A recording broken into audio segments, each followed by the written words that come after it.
Celeb Savant is a career retrospective type interview focusing on singers, actors, and industry experts. Join Barrett Edelstein now as he dives into the entertainment world.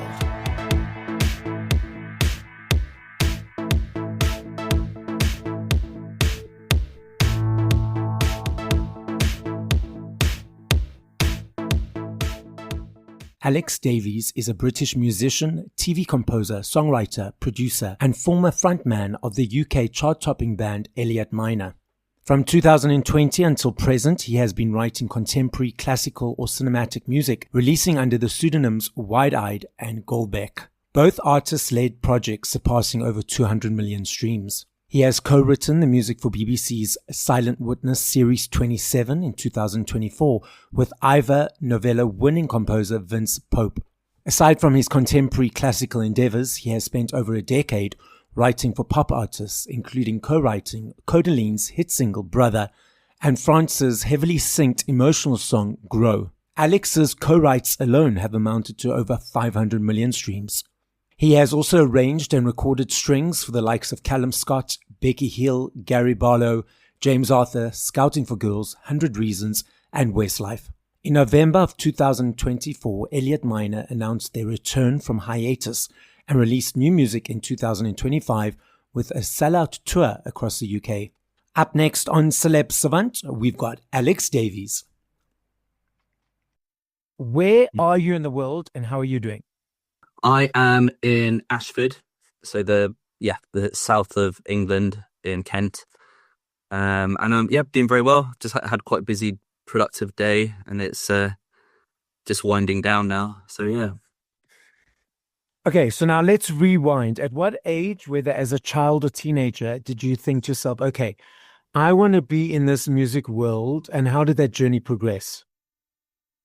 I mean, I've always been fascinated by music from an early age. I think when I was my sort of pre-teen years, I was really into sort of classical music, choral music. I sort of grew up.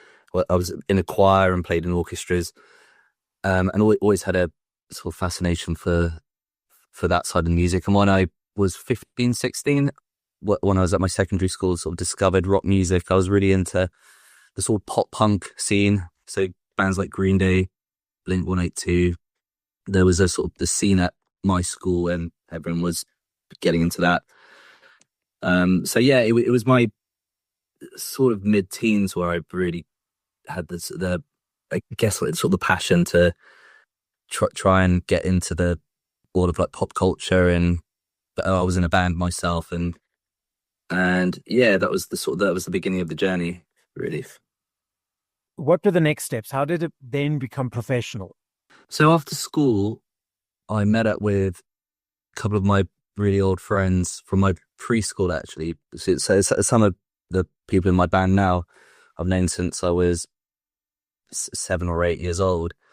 At the age of 17, 18, we got together.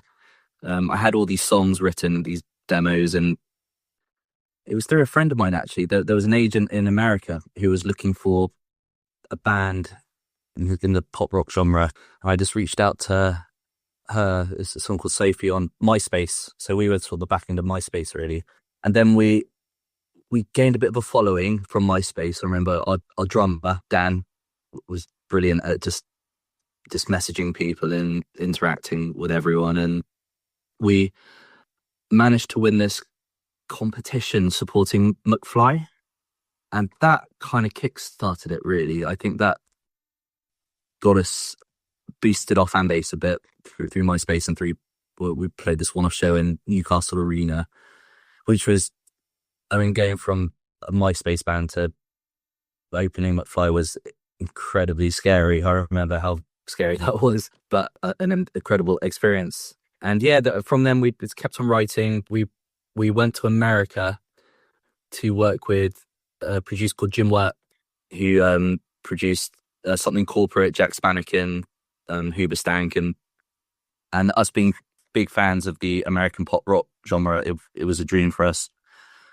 It's odd because it was such a short time, maybe 2 years, but it seemed like a whole span of 10 years, and things just progressed really quickly. We managed to get a record deal with Warner's and put our album out, and that charted really well. And we're just touring. I think it was 2 years non-stop touring, like around Europe. We went to Japan as well, and unfortunately, he never quite made it to the States. That was on the bucket list, but we didn't quite get that far. But yeah, that was the journey into it, really.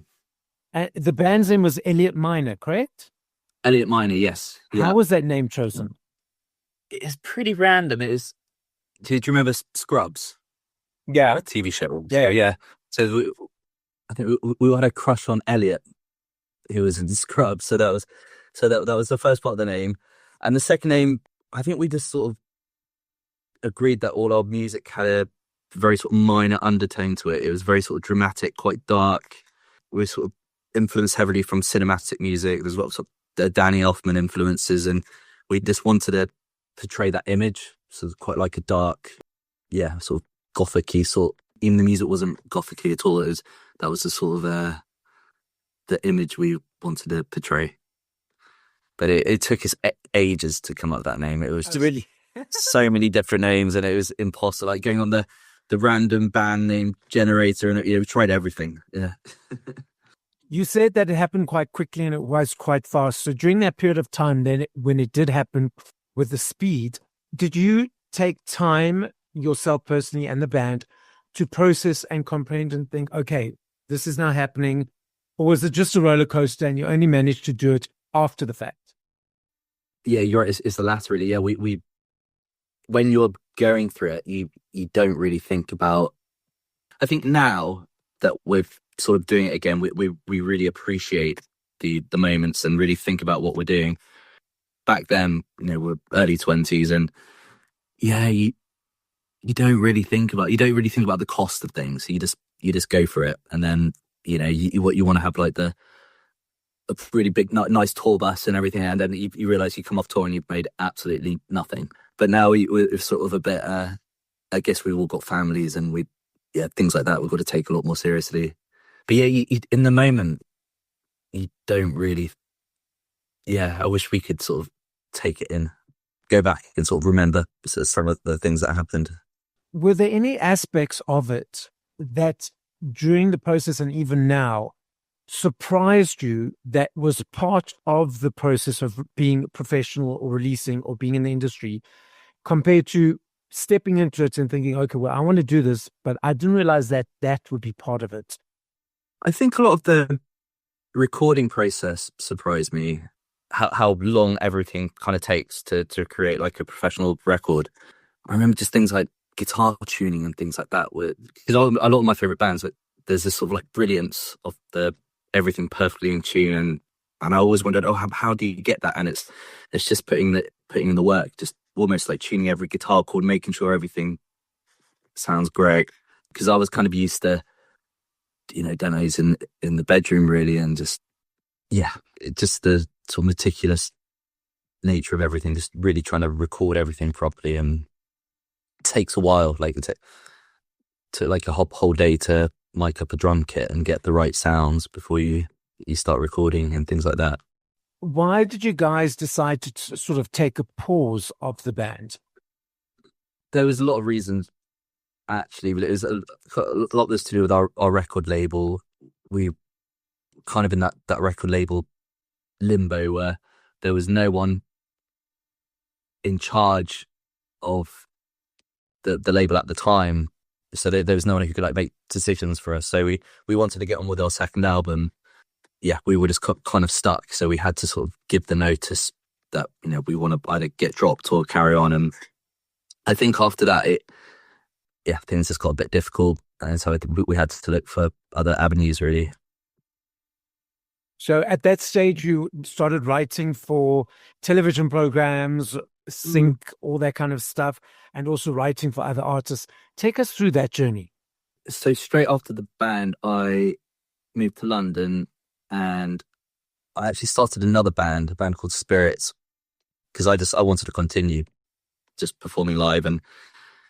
But I remember I always really loved writing and being in the studio. So I got into songwriting shortly after that through my publisher at the time. It's going to be set up a few writing sessions with different people, and that took a while. And then I found myself at Tile Yard in King's Cross, where there's loads and loads of writers and music producers, and I'd sort of gotten with that crowd really, and just loved co-writing and just meeting new people, and just the whole industry, and the sort of excitement of creating an idea in a day and seeing other people get excited, and that was it really. I think it was Tile Yard that got me really into the writing side of it and the writing game, and just meeting all your contacts that all happened there. And Nick is a dear friend of the podcast, so he's been interviewed, and that's how I got your details, was through him, so gratefully. So shout out to Nick while we are having this chat. And then tell us about the creating for the television world you did for Celeb. How did that all come to be? One of my good friends, Vince Pope, got me into that. We both got a piano, classical, classical projects. And we did a collaboration on something for him, and it just so happened he was really, really busy at this point in time, and I mentioned I really want to get into writing for film and TV. It's always been my passion, my dream, and just the luck of the timing really. He needed some help to do Sign of Witness, so it was just helping him out really. And then that was a good sort of 6 months job. That was a lot of music for that, but I love that. It's just something that writing music for visuals has always been a big passion of mine. What is the difference for you, in your experience, in writing music for visuals, writing music and collaborating with other artists, and then writing music for yourself and the band? So writing for other artists, you're usually in a room with 2 other people, so it's a lot. You collaborate a lot more. You're sort of bouncing ideas off. It happens pretty quickly. With something like Sign of Witness, you're by yourself, and you're given a month to write sort of 2 episodes. So I found there's a lot more pressure with something like that, because you're kind of by yourself, and you've got these very tight deadlines, which you can't miss for something like that, because it's a whole big team of people wanting the stuff. But songwriting's different also, because a song I've written 10 years ago could get picked up tomorrow. It's such a long process with that as well, for a song to get cut. And from my experience, it's always the songs that you don't think will interest anyone that seem to spark interest, and it completely takes you by surprise. You can't predict that side of it. It's all timing, I think. I do a lot of string arranging as well. That's sort of just me by myself, just arranging and writing. I record the violins myself, and you're not sort of dealing with people on a daily basis with something like that. When you say you record string, explain more around that. So I play the violin and viola.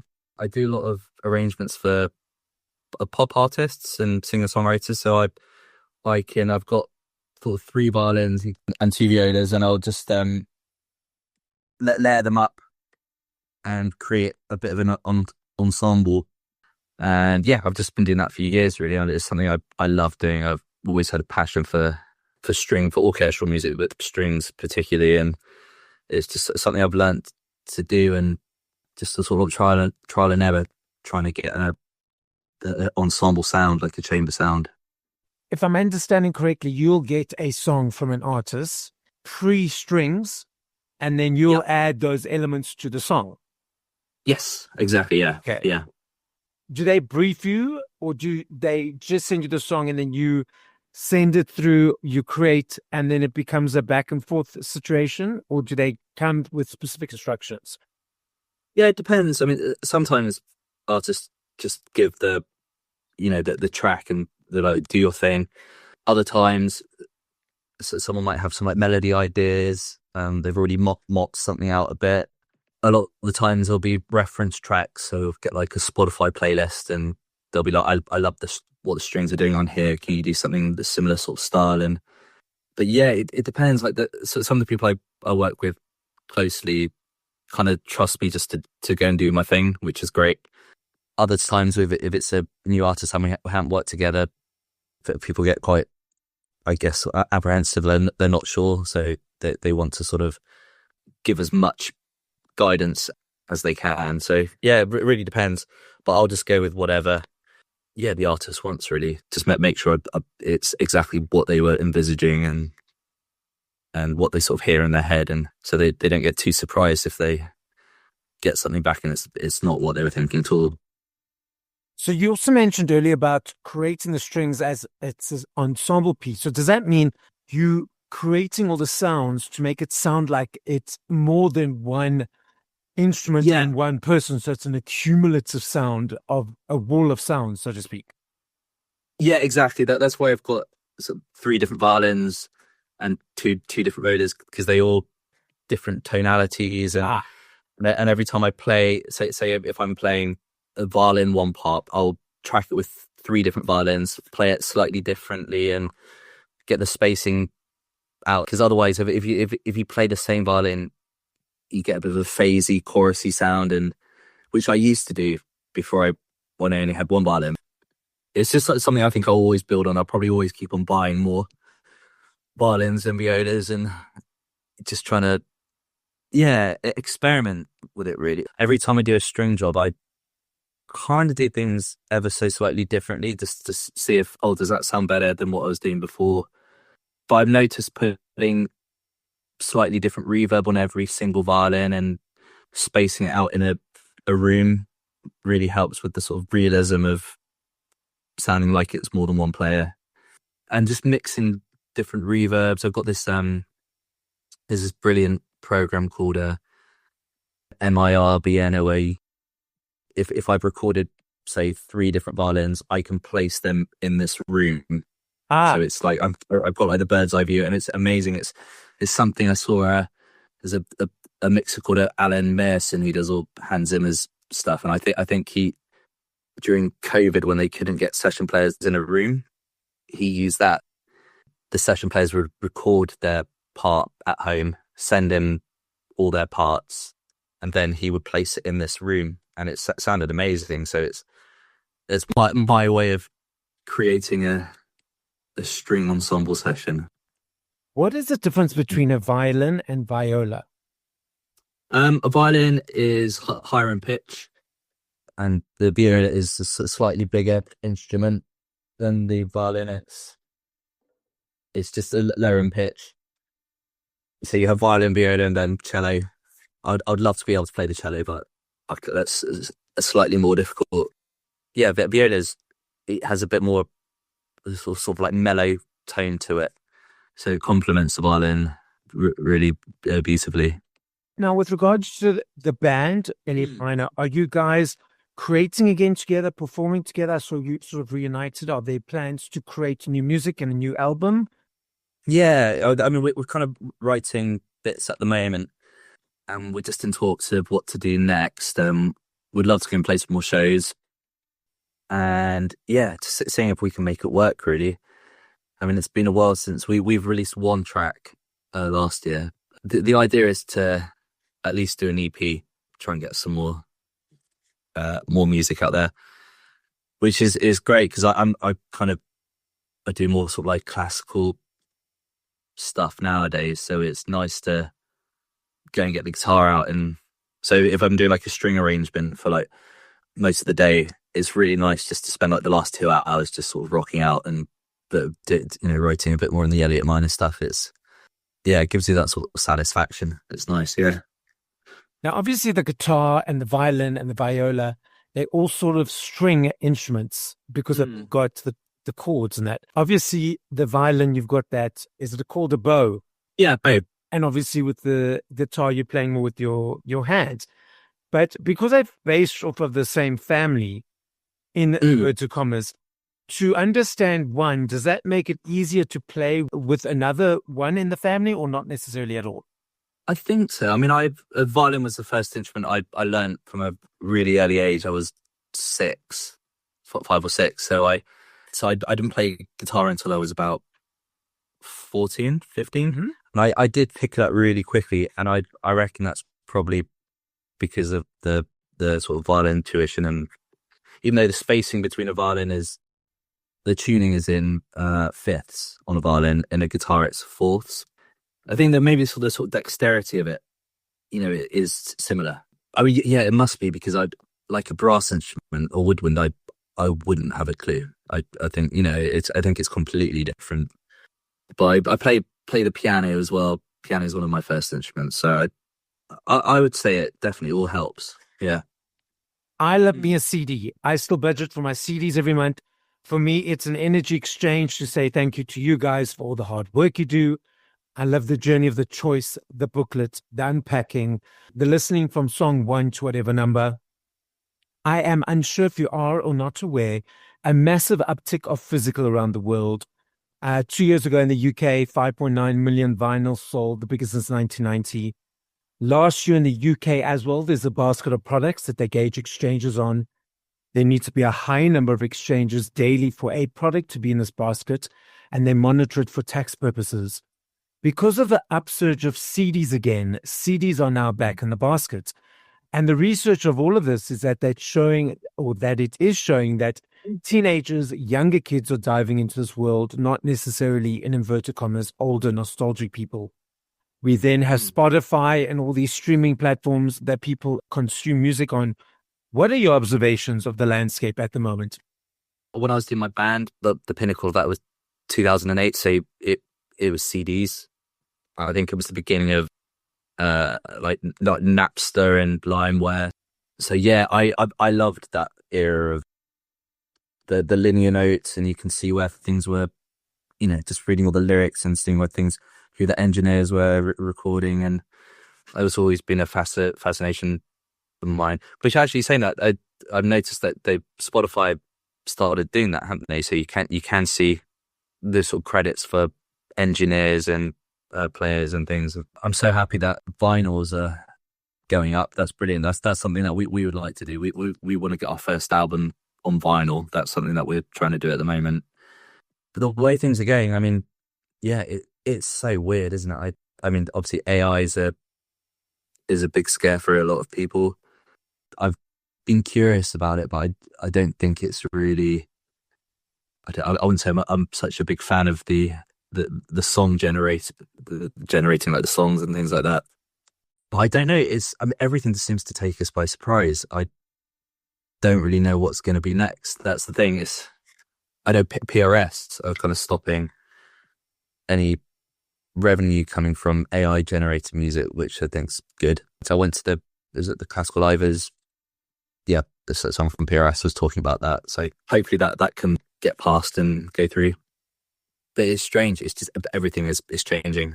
Even like TikTok and things like that. I don't really have a clue about that. I probably should be a lot better if I've got my artist projects, and it's probably something I need to look into to try and help market my own music. But I find it very difficult because I'm from the era of from MySpace CDs and all that. Mm-hmm. Yeah, I love this next game. I know if I had to ask you this question tomorrow, the next day, or the next day, I know your answer will be different because there are millions of it. I understand that and I recognize that. I'm not saying favorite. I'm saying top of mind. Spitting it out as they come. If you had to push play to 5 other artists or bands once we finish this conversation, dead or alive, who would those artists or bands be? The Ataris are one of my favorite bands. John Williams, Thomas Newman, the Mars Volta, Bon Iver. Alex, the podcast is listened to throughout the world. As a final message to the audience, what would you like to say? Thank you for listening and supporting. Yeah, just keep on listening, and I can't thank you enough. Thank you for listening to this episode of Celeb Savant. Please follow Barrett on TikTok, Instagram, YouTube, and Facebook at Celeb Savant. That's CelebSavant.